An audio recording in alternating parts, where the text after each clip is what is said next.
To become holy, it's important that one should earnestly desire it. Saint Thomas Aquinas asked, "What does it take to be holy?" And he also answered, "Desire it." There must be a hunger and conscious effort towards holiness. It never happened by accident. Every good Catholic should therefore not only wish to merit heaven, we should strive to become saints. Listen to what Saint John of Avila, a doctor of the Church, said. He who believes in eternity and becomes not a saint should be taken as one deranged. All the saints shared peculiar characteristics. They were all focused in living holy lives.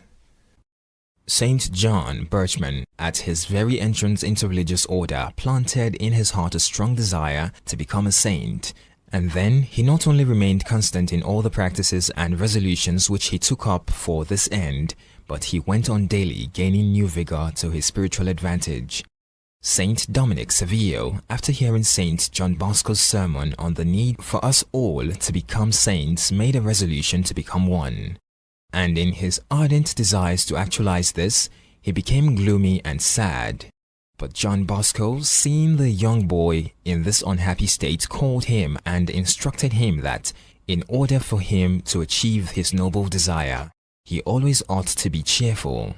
The young saint took this advice and made such a rapid progress that Saint John Bosco was forced to start writing down his virtues and the extraordinary events he witnessed in the life of this little child. The great Saint Joseph Cafasso, who was Saint John Bosco's confessor, made a vow after he became a priest to become a saint. And since he did not know the hour of his death, he promised to become a saint as soon as possible. Once, when a holy religious was given spiritual exercises in Rome, a nun called Sister Maria Bonaventure, who was living a very relaxed life, did not wish to be present. By many entreaties, she was finally induced to attend. The first mediation on the end of man enkindled such a fervor in her heart that the father had scarcely finished when she called him and said, "Father, I mean to be a saint, and I need to do that quickly." She then withdrew to her cell and, writing the same words on the scrap of a paper, fastened them to the foot of her crucifix. From this moment, she applied herself with so much earnestness to the practice of perfection that her biography was written immediately after her death. Listen to what was said of Saint Aloysius Gonzaga by his biographers. It was related that Saint Aloysius, having made up his mind to become a religious and a saint, could not hide his disdain for the palace life where he has been living. When he saw in royal palaces or at court the silver and gold plate, the furniture, the ceremonial of the courtiers, and things of that kind, he could scarcely contain himself from laughing. So vile and unworthy of anyone's esteem did these things appear to him that he regarded them with so much distaste. Saint Francis Xavier, filled with the zeal to be holy and to preach the gospel of Christ, set out one morning to go to Japan and preach the gospel, but was stung with shame and self-reproach when he found that merchants had gone to Japan with their merchandise earlier than he himself, with the treasures of the gospel to spread the faith and extend the kingdom of heaven. Saint Ignatius of Loyola, while in his sickbed, happened to read the lives of Saint Francis of Assisi and that of Saint Dominic. Fascinated by their pious life, he made a vow to become like them. From that day onward, he never relented until he achieved that feat.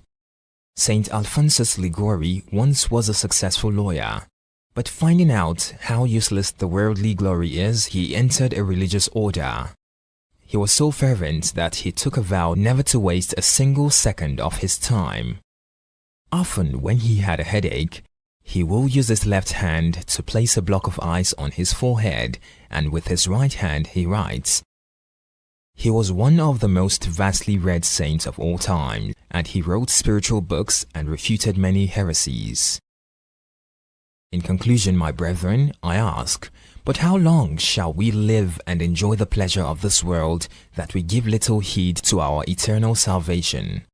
King David said that the pleasure of this world is like a dream of one awakened from sleep. Psalm 73. It's so short that it vanishes so fast. St. James added, "Our life is like a vapor that appeareth for a little while and then vanishes away." James 4. Listen therefore to the words of Saint Francis Borgia after witnessing how death disgraced the beautiful Empress Isabella at the flower of her age. "Is this how the worldly grandeur must end?" Borgia exclaimed. "I will henceforth serve a master that will never forsake me." With this, he abandoned worldly pleasures and devoted himself to the things of God.